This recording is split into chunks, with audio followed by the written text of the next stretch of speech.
Hello, it's good to see you. My name is Bren. These are my 10 autumn classics for autumn 2025, but if you're watching this in the future, go for it. These books are timeless, in my opinion. These are obviously taken from my own reading life, and you probably have very different autumn reads, so please let me know what your best autumn reads are at this time of the year. Now, I'm not including gothic and horror books here because I'm going to save that for Halloween themed video. These 10 are divided basically into 3 categories, which is detective fiction, crime, noir, that kind of thing. Very fitting, I think, at this time of the year, very snug and cozy. Then we have Wistful books, a feeling of moodiness, of contemplation, of reflection and nostalgia on what is lost, on what has faded and fallen away and tumbling down with the spindrift of the autumn leaves.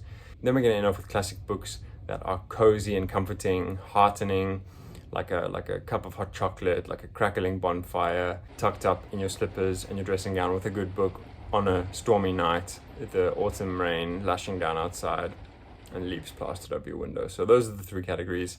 And I'm going to sort of preface it by reading an excerpt from this, which I think is a great autumn read, Days of Reading by Marcel Proust. I think he captures so deliciously that feeling of the change of the season, the impending dark and cold months of winter, but that crisp feel of imminent change, of decay, of a sort of introspective turn. And I think as lovers of literature, it's just a special time of the year.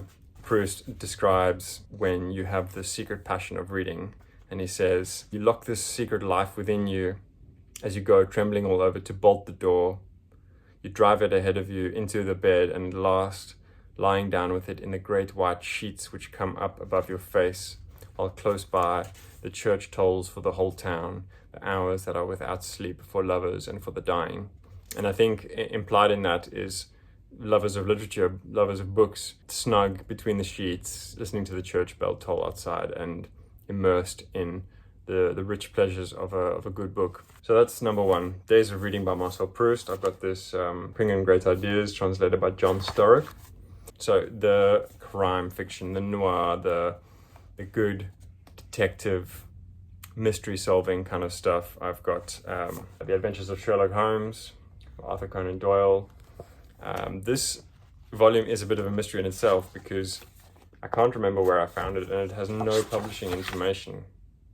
There's no boilerplate or any information, so it's a mystery in itself. It's beautifully produced, but I don't know where it came from, where I got it. I mean, I bought it secondhand, but somebody made this out of love, and that's beautiful. So I'm sure many of you have read The Adventures of Sherlock Holmes, and there's just some classic stories in here. Scandal in Bohemia, The Red-Headed League, The 5 Orange Pips, and so forth. Just great stuff, great autumn crime reading. In fact, these are all big hitters, really. I've got, look at this lovely edition as well. This is number 5 in the first 3,000 Penguins. We've got an ongoing series that is kind of on hold. We need to come back to it, but we've discussed these early books, and it's a beautiful, beautiful edition in the green penguin crime livery. And this is Dorothy L. Sayers' The Unpleasantness at the Bologna Club. This is her amazing protagonist, Lord Peter Wimsey. He's cavalier, he's cocky, he's careening around solving crime, but he's brilliant, he's suave, he's debonair, he's just lovable and annoying and hilarious all at the same time. And it's just good old classic crime. So I had to include The Unpleasantness at the Bologna Club. And then followed hot on its heels is Agatha Christie, The Mysterious Affair at Styles. It's formulaic, but it's a good formula. It keeps you enthralled, but it never feels jarring or disconcerting. It really is comforting, fun-loving, and engrossing. So those were my crime picks. Now we're going to move into the wistful, the autumnal, the contemplative. Think of the falling leaves. In fact, the first book here actually has this kind of falling leaves / birds on the cover. This is Haruki Murakami, South of the Border, West of the Sun. This is a strange, shimmering novella of an uncanny encounter between this kind of disaffected and ennui-filled jazz club owner. We feel a sense of the autobiographical there because Murakami once owned a jazz bar in Tokyo. This jazz bar owner has an encounter with an ethereal figure who bewitches him, and he's just kind of perplexed but yearning to rediscover their connection and to solve the mystery of her origin. And it's, yeah, he goes on these long drives in his Mercedes-Benz through the countryside and sits drinking whiskey in a bar and looks at his hands and ruminates on many things, including classical music and the landscape and on love and on sensuality. It's really wistful, and it's the first of the Wistful picks. The next book, I really had to include something a bit more substantial in terms of its size, because sometimes you just want to really travel deep into the heart of a big book in autumn, and this is a perfect autumn read. This is Middlemarch by George Eliot, one of the greatest novels of all time. The story is about a fictional village called Middlemarch, and the cast of characters and their interwoven, interconnected lives, their backbiting and gossipiness and pettiness, but also their generosity and the depth and range of their feelings and their experiences. It's very psychologically incisive and insightful, but with this autumnal coloration, this tonal musing, sort of very philosophical and drifting, winding thoughts, passages. It's exquisitely done. That kind of streaming, unraveling of notions and of cognition of characters, it can fall flat, it can be dull, but in Middlemarch it's so delicate and charged that George Eliot just really carries you through the story, even though it's, at least 700, close to 700 pages long. So yeah, just had to mention that one. And then something quite different in terms of form. We've got Jane Hirshfield, The Lives of a Heart, an amazing and underrated American poet whose verse has this quiet intensity. You feel the white space almost as if it was like a kind of country path of fallen leaves. There is a kind of windswept beauty to her lyric poems, and this is The Clock. It's so gorgeous. Night pond, its few leaves floating, absence of stars drifting over the surface.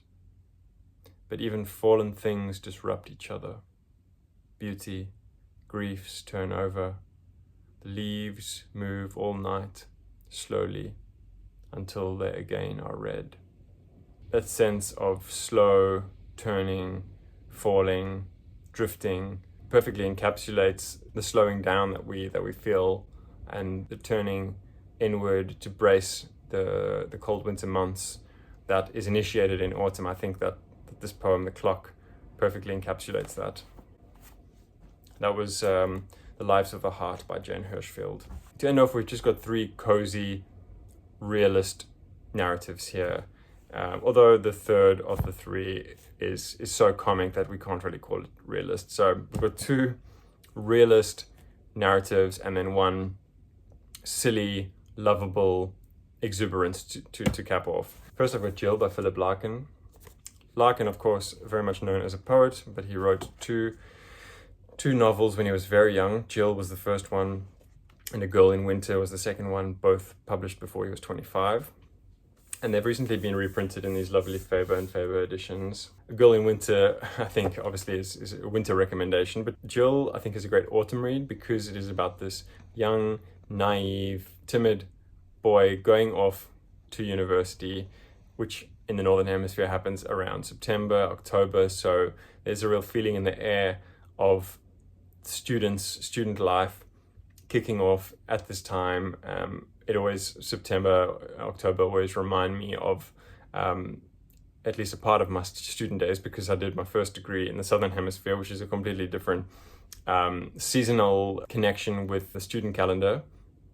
But I did my second degree here in the Netherlands, and so I know that feeling of the leaves starting to turn and that bite of icy freshness in the wind and students and being a student yourself, going off to start this new chapter of your life. And even there's a paradoxical feeling of newness and of renewal and of fresh new life, even though autumn is a season of decay and decline towards winter. So there's something beautifully paradoxical about that. But Jill is the story of this young guy going off to discover himself, to find his identity, to try and make friends and establish his place in the world. And he is very reticent and laconic and shy, retiring, and it's a brutal world. Mid-war Oxford.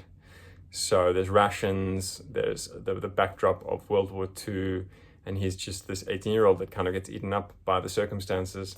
But he invents this character called Jill, and his imagination is so fecund, it runs so wild that it starts to spill over into his real life with hilarious and disastrous consequences. It's a really great autumn read. It's certainly not something I hear talked about enough, and I highly recommend that. So to cap it off here, I've got the short novels of John Steinbeck. I think just about all of Steinbeck is good in terms of autumn, but I want to talk about The Red Pony, one of his shorter, lesser known novellas. It's a beautiful story of a young boy growing up on a farm. Again, a loss of innocence comparable to Jill, perhaps, but very tender, very lyrical, and finely wrought. I mean, in terms of prose writing, Steinbeck is a million light years ahead of Larkin. Larkin was a great poet, but obviously a rudimentary, inchoate writer of fiction when he was 18 or 19, which is understandable. But Steinbeck is genius level prose. It is so extraordinarily multi-layered and evocative. It's really stunning. And this story of this rural childhood, loss of innocence, understanding of suffering in his fellow humans and in other animals is unforgettable, and it's for me a perfect autumn read. Steinbeck also just has these amazing metaphors, I think, whether they are explicitly articulated or just kind of tacit in his descriptions. He goes into a lot of technical detail about farming, and it's a stud farm, so there's horses and training of horses, and this young boy learns all of these processes and learns the responsibility of having his own pony, the red pony, and all that entails. But Steinbeck, I think, through his attention to detail, really, I think we can infer something about the craft of writing, that if you want to do anything well in life, you need to pay attention to the details, you need to learn the intricacies and the care and attention needed to create something beautiful, whether that is the saddle of a horse, or a well-bred horse, or a well-crafted prose narrative. We could talk about Steinbeck all day long, but I just wanted to mention The Red Pony. And then to end it off, like I said, something with a bit of frivolity, a bit of fun, but so cozy. If you think of the best way I can describe P.G. Wodehouse, because it is to use an image that often recurs in his Jeeves and Wooster stories, which is a good fried egg on a bit of toast, a nice hot cup of tea, a good pick-me-up, just to kick you into life. It is fantabulous. It is zany and completely unbelievable and over the top, but so funny. And it's just about this silly airhead Wooster and his manservant Jeeves, who is the brains of the duo and is always getting him out of scrapes, and just kind of anticipating his every need, and all of his dumb, pompous friends are continually reaching out to Jeeves to save them from their own entanglements. It's very fun, cozy, sort of just, it's got a kind of halcyon warmth to it, and it's perfect for autumn. So those were my 10 autumn recommendations, classic autumn books. These are obviously taken from my own reading life, and you probably have very different autumn reads, so please let me know what your best autumn reads are at this time of the year. I'm sure some of you watching this are not in the Northern Hemisphere, so you would then be going into spring. Let me know what your spring reads are, because hey, we just love to talk about books on this channel. So whatever you're reading, is it capturing your imagination, or is it leaving you with a kick on the shins? I would love to hear from you. Let me know what you think of your current reads, what you think of these, what you think of autumn as a season. Is it something that enlivens you, or do you feel a creeping sense of dread? Would love to hear from you. Thanks for watching, and see you all next time.